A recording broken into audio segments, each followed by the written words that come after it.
So, hello everyone, my name is Nelly.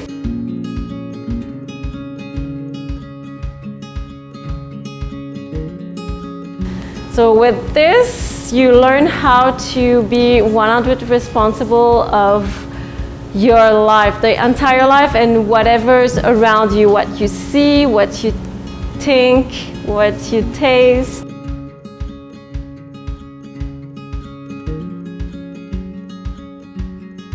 Vipassana means to see the thing as they really are. You have to feel what's happening inside of you every moment. And then you're gonna be in line and you're gonna feel like, oh, I'm clear, I'm doing something great, this is what I'm supposed to do here.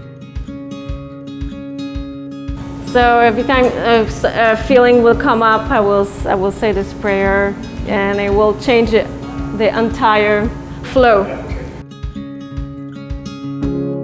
Clean every moment to moment. This is my secret weapon. What we're doing with Ho'oponopono is to clean all our old stuff of memories. It's like a prayer to love yourself, and then the world's in your hands.